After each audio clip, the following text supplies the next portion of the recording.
हाय, आपके साथ मैं हूँ Surabhi Sharma. India TV YouTube channel subscribe करिए, बेल आइकन दबाएं। अयोध्या के नए मास्टर प्लान पर पीएम मोदी और सीएम योगी ने की रिव्यू मीटिंग। बैठक के बाद बोले पीएम, ऐसी अयोध्या बने कि हर कोई जीवन में एक बार आना चाहे। न्यू अयोध्या के लिए पीएम मोदी ने दिया मंत्र, कहा अयोध्या को बनाना है नए जमाने की हाईटेक सिटी जिसमें हो परंपरा और आधुनिकता का मेल।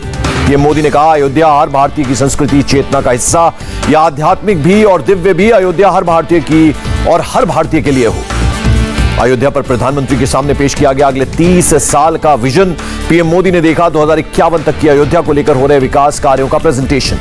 अयोध्या के मेकओवर प्लान पर प्रधानमंत्री मोदी ने अधिकारियों को दिए अहम निर्देश, कहा अयोध्या विकास कार्यों के कायापलट का प्रतीक बने। अयोध्या पर पीएम की हाई लेवल मीटिंग में उत्तर प्रदेश के दोनों डिप्टी सीएम भी रहे मौजूद। 13 सदस्यों के सामने पीएम ने देखा कैसी होगी भविष्य की अयोध्या।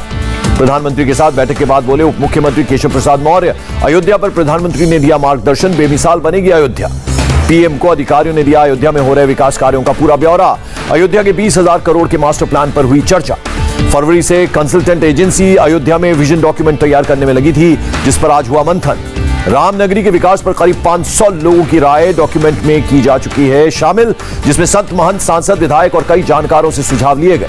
पीएम ने प्रेजेंटेशन में अयोध्या में बन रहे इंटरनेशनल एयरपोर्ट की स्टेटस रिपोर्ट और सरयू रिवर बैंक की योजना की प्रोग्रेस रिपोर्ट भी देखी। अयोध्या के विजन डॉक्यूमेंट में बताया गया ग्रीनफील्ड सिटी योजना 10,000 करोड़ में होगी पूरी। 1200 एकड़ में वैदिक सिटी और 84 कोस इलाके के विकास की बात। पीएम के अयोध्या विकास योजना की रिव्यू बैठक में शामिल होने पर बोले राम मंदिर के मुख्य पुजारी आचार्य सत्येंद्र दास, कहा मोदी और योगी के जुड़ने से कागज नहीं धरातल पर दिखेगा विकास। दिल्ली में बीजेपी की बड़ी बैठक में जेपी नड्डा, राजनाथ सिंह, बीएल संतोष और अमित शाह समेत कई बड़े नेता रहे मौजूद। 5 राज्यों में चुनाव से पहले बीजेपी की अहम बैठक में चुनावी राज्यों में तैयारी, कोरोना वैक्सीनेशन कार्यक्रम और राहत कार्य में मदद जैसे विषयों पर संगठन की भूमिका को लेकर हुई चर्चा। बीजेपी ने वैक्सीनेशन कार्यक्रम में सांसदों, कार्यकर्ताओं को सहयोग करने के लिए कहा। किसान आंदोलन के 7 महीने पूरे होने पर देश भर में किसानों का प्रदर्शन। किसान संगठन से जुड़े लोग अलग अलग राज्यों में राष्ट्रपति के नाम राज्यपाल को सौंप रहे हैं ज्ञापन। बड़ी संख्या में ट्रैक्टर के साथ आज गाजीपुर बॉर्डर पर पहुंचे किसान, पुलिस प्रशासन सतर्क। पंचकुला में बड़ी संख्या में किसानों ने नए कृषि कानूनों को रद्द करने की मांग को लेकर ज्ञापन सौंपने के लिए राज्यपाल के आवास की ओर मार्च किया। किसान मजदूर संघर्ष समिति के समर्थकों ने अमृतसर में जिला प्रशासनिक परिसर के बाहर किया प्रोटेस्ट। कृषि कानून के खिलाफ लखनऊ में किसानों का प्रदर्शन, रोष मार्च निकाला। केंद्रीय कृषि मंत्री नरेंद्र तोमर ने कहा किसानों को आंदोलन खत्म करना चाहिए, सरकार कानून के प्रावधान पर बात करने को तैयार। किसान आंदोलन पर आईएसआई की बुरी नजर, हिंसा फैलाने पर किसानों को भड़काने की साजिश, खुफिया एजेंसियों ने दिल्ली पुलिस को किया अलर्ट। किसान आंदोलन के 7 महीना पूरा होने पर किसी भी तरह की आशंका को देखते हुए दिल्ली में टीकरी बॉर्डर से लेकर आईटीओ तक सुरक्षा बल तैनात। किसान आंदोलन के 7 महीना पूरा होने पर राहुल गांधी ने किया ट्वीट, कहा सीधी सीधी बात है, हम सत्याग्रही अन्नदाता के साथ हैं। अंतर्राष्ट्रीय नशा निरोधक डे पर पीएम मोदी ने किया ट्वीट, नशे के खिलाफ जंग लड़ रहे लोगों की सराहना की, कहा जीवन बचाने के लिए सभी प्रयास महत्वपूर्ण हैं। मुंबई पुलिस के एंटी नार्को सेल ने भी इस मौके पर निकाली bike rally. Anti narcotic cell के डीसीपी बोले अगले 15 दिन कार्यक्रम कर नशे के खिलाफ जागरूकता लाने की कोशिश होगी। महबूबा मुफ्ती ने किया ऐलान, जब तक 370 नहीं हटाई जाती तब तक नहीं लड़ेंगी चुनाव। सर्वदलीय बैठक के बाद बोले फारूक अब्दुल्ला, कहा जम्मू कश्मीर में सियासी दौर शुरू करने का पीएम की तरफ से पहला कदम था। जब तक मैं अपनी जमात से बात नहीं कर लेता कुछ नहीं कह सकता। नेशनल कॉन्फ्रेंस नेता उमर अब्दुल्ला ने कहा गुपकार अलायंस के सदस्यों ने बैठक में हिस्सा लिया, लेकिन अलायंस के एजेंडे के बाहर कोई बात नहीं की। जम्मू में बुलाई गई कांग्रेस पार्टी की बैठक, गुलाम अहमद मीर बोले पीएम की बैठक जम्मू कश्मीर के लिए थी, इसलिए यहां के पार्टी के नेताओं को जानकारी देने के लिए बुलाई बैठक। पीएम की सर्वदलीय बैठक के बाद बोले यूसुफ तारिगामी, कहा हम पीएम की बैठक में चुनाव मांगने नहीं गए, चुनाव से इनकार नहीं, लेकिन लोगों की मांग का क्या होगा। कोटकपुरा गोलीबारी कांड की जांच कर रही एसआईटी के समक्ष पेश हुए शिरोमणि अकाली दल के अध्यक्ष सुखबीर सिंह बादल को भेजा गया था समन। बीजेपी अध्यक्ष जेपी नड्डा ने भावेश कालिता को असम बीजेपी के अध्यक्ष नियुक्त किया। एलजेपी नेता चिराग पासवान का बयान, मेरे परिवार के लोगों ने ही पार्टी तोड़ने का काम किया, मुझे शून्य से शिखर तक पार्टी को ले जाना है। चिराग पासवान ने कहा मैं बीजेपी के साथ अब भी खड़ा हूं, बीजेपी फैसला करे वो मेरा साथ देगी या नीतीश जी का। चिराग पासवान को पीएम मोदी से उम्मीद, मेरे राम खामोश नहीं रहेंगे, मैं हनुमान की तरह मुश्किल वक्त में उनके साथ खड़ा था। महाराष्ट्र के पूर्व गृह मंत्री अनिल देशमुख पर कसा ईडी का शिकंजा, भेजा समन। 100 करोड़ की उगाही और बेनामी कंपनियों में ट्रांजैक्शन को लेकर होगी पूछताछ। समन के बाद ईडी के दफ्तर पहुंचे अनिल देशमुख के वकील, कहा जांच के बारे में जानकारी नहीं, ईडी से की किसी और दिन पेश होने की मांग। बार मालिकों से हुई पूछताछ पर ईडी का खुलासा, 4 करोड़ की वसूली की बात सामने आई। गृह मंत्री रहते हुए पुलिस विभाग के जरिए कराई वसूली कांड में अनिल देशमुख की मुश्किलें बढ़ी। पीए संजीव पलांडे और पीएस कुंदन शिंदे को ईडी की टीम ने मनी लॉन्ड्रिंग एक्ट के तहत किया गिरफ्तार। रक्षा मंत्री राजनाथ सिंह कल 2 दिन के दौरे पर जाएंगे लद्दाख। राजनाथ 14 कोर के जवानों से करेंगे मुलाकात और LAC पर सुरक्षा की करेंगे समीक्षा। राजनाथ करगिल के दिग्गजों से भी मिलेंगे और BRO के बनाए पुल का उद्घाटन करेंगे। विदेश मंत्री एस जयशंकर पहुंचे ग्रीस के विदेश मंत्री निकोस डेंडियास ने किया जयशंकर का स्वागत।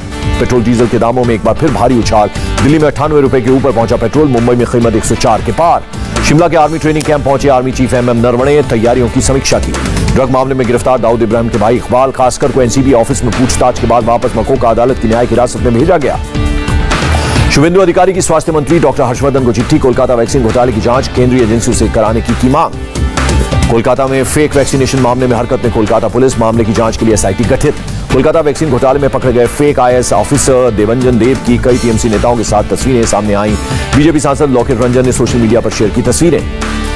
कोलकाता में फेक वैक्सीनेशन का मामला। बंगाल सरकार ने जांच के लिए एक्सपर्ट कमेटी गठित की। मुंबई की हीरानंदानी सोसाइटी में वैक्सीन घोटाले पर BMC के लेटर का सीरम इंस्टीट्यूट ने दिया जवाब। कहा अलग अलग अस्पतालों के नाम से इश्यू 120 सर्टिफिकेट सीरम इंस्टीट्यूट ने ही भेजे थे। सीरम इंस्टीट्यूट के जवाब के बाद BMC जांच में जुटी कि आरोपियों ने सर्टिफिकेट की डुप्लीकेट कॉपी बनाकर लोगों को बांटी या फिर फर्जी सर्टिफिकेट बनाकर फेक वैक्सीन लगाई। नागपुर में कल नागपुर म्युनिसिपल कॉर्पोरेशन के सेंटर्स पर नहीं हुआ वैक्सीनेशन। वैक्सीन का स्टॉक न होने से रुका टीकाकरण अभियान। मध्य प्रदेश में वैक्सीन के डर से पत्नी का आधार कार्ड लेकर पेड़ पर चढ़ा शख्स डोज खत्म होने पर नीचे उतरा। अफगानिस्तान को कोरोना वैक्सीन की 3 मिलियन डोज दान करेगा अमेरिका। बाइडेन की अफगान प्रेसिडेंट अशरफ गनी से मुलाकात के बाद व्हाइट हाउस ने दी जानकारी। लखनऊ के मेदांता हॉस्पिटल में शनिवार से होगा स्पुतनिक V का वैक्सीनेशन। सोमवार से शनिवार तक वैक्सीनेशन की सुविधा रहेगी। ICMR के डायरेक्टर जनरल बलराम भार्गव का बयान। कोविशील्ड और कोवैक्सीन कोरोना के चारों वेरिएंट्स पर है कारगर। बलराम भार्गव ने कहा गर्भवती महिलाओं को भी लगाया जा सकता है एंटी कोविड टीका।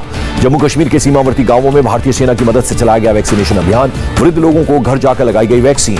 भारत में हुई रिकॉर्ड टेस्टिंग। 25 जून तक 40 करोड़ से ज्यादा लोगों का हुआ टेस्ट। जून में हर दिन 18 लोगों की हुई टेस्टिंग। 3 महीने बाद देश में 24 घंटे में 48,698 संक्रमित, 1,183 लोगों की गई जान। फरीदाबाद में डेल्टा प्लस वेरिएंट का पहला संक्रमित मिला। हरियाणा सरकार ने मरीज के कांटेक्ट में आने वाले सभी लोगों की जेनोम सीक्वेंसिंग के दिए आदेश। लुधियाना में मिला डेल्टा वेरिएंट का मामला। 62 साल के बुजुर्ग में मिला डेल्टा वेरिएंट। संपर्क में आए सभी लोगों का किया गया टेस्ट। यूपी के CM योगी आदित्यनाथ ने टीम 9 के साथ की बैठक। कोविड वेरिएंट की जीनोम सीक्वेंसिंग कराने के दिए निर्देश। CM योगी ने अधिकारियों को दिए निर्देश। कोविड की तीसरी लहर की आशंका को देखते हुए सभी जरूरी प्रयास यथाशीघ्र पूरी किए जाएं। महाराष्ट्र में कोरोना के करीब 10,000 नए मरीज मिले। 156 की गई जान। कोरोना की डेल्टा प्लस वेरिएंट ने महाराष्ट्र सरकार की चिंता बढ़ाई।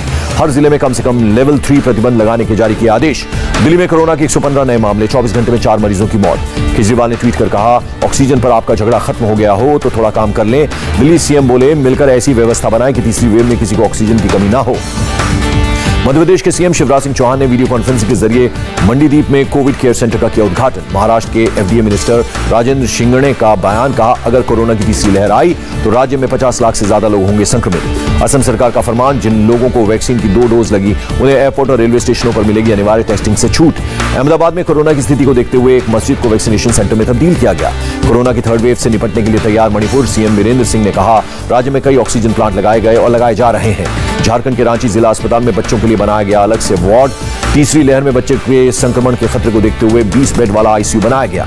लखनऊ में आज और कल नहीं चलेंगी मेट्रो। वीकेंड लॉकडाउन की वजह से बंद की गई मेट्रो। यूपी की राज्यपाल आनंदीबेन ने 3.11 करोड़ रुपए किए मंजूर। राज्य के सभी ब्लॉक्स तहसीलों के सरकारी डिग्री कॉलेज में 5 कंप्यूटर, 5 प्रिंटर, 3 टेबल कुर्सी लगेंगे। वाईफाई कनेक्शन भी लगाया जाएगा। बिहार में आकाशीय बिजली गिरने से 5 लोगों की मौत। मुजफ्फरपुर में 2 लोगों की मौत। उत्तराखंड की STF ने देहरादून में इंटरनेशनल साइबर फ्रॉड का किया भंडाफोड़। 2 लोग गिरफ्तार। शुरुआती निष्कर्षों में अमेरिका के ऑपरेटर्स की भागीदारी का पता चला। पुलिस की जांच जारी। भारी बारिश के बाद बिहार का पटना बना समंदर। डिप्टी CM के घर और बिहार विधानमंडल के बाहर समेत कई VVIP एरियाज में भी भरा पानी। कुछ घंटों की बारिश ने खोली बिहार की राजधानी पटना की ड्रेनेज सिस्टम की पोल। सड़कों पर दिखे बाढ़ जैसे हालात। कई इलाके पूरी तरह से पानी में डूबे। कई मंत्रियों और विधायकों के घर में भी भरा पानी। बीजेपी नेता नंदकिशोर यादव के सरकारी आवास में भी जल भराव।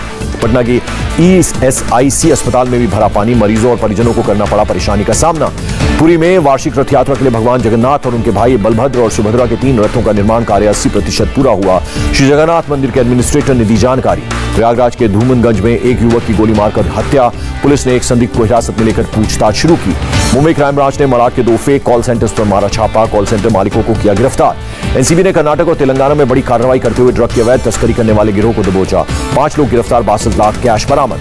रत्नागिरी जिले के पास आज सुबह 4 बजे के करीब पटरी से उतरी निजामुद्दीन मडगांव जंक्शन राजधानी सुपरफास्ट ट्रेन। हादसे में सभी यात्री सुरक्षित।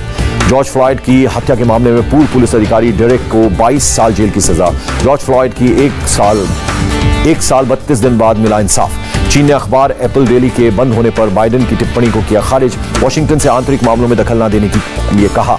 दुनिया के सबसे ठंडे प्रांत साइबेरिया में गर्मी ने तोड़ा 120 साल का रिकॉर्ड। 48 डिग्री पहुंचा तापमान। जून में यहां -11 डिग्री रहता है टेम्परेचर। तमिलनाडु के सीएम एम के स्टालिन ने टोक्यो ओलंपिक गेम्स में स्वर्ण पदक जीतने वालों को 3 करोड़ रुपए, रजत पदक विजेताओं को 2 करोड़ और कांस्य पदक विजेताओं को 1 करोड़ रुपए देने की घोषणा की। यूएई में आईपीएल के बाद होगा T20 वर्ल्ड कप। 15 अक्टूबर को आईपीएल फाइनल के बाद 17 अक्टूबर से शुरू हो सकता है T20 world cup. Ajay Devgan बनाएंगे तेलुगु की सुपरहिट फिल्म नंदी का हिंदी रीमेक। इसी साल फरवरी में हुई थी फिल्म रिलीज। सत्यनारायण की कथा में कार्तिक आर्यन की हीरोइन के लिए खत्म हुआ इंतजार। श्रद्धा कपूर बन सकती है फिल्म में कार्तिक की हीरोइन।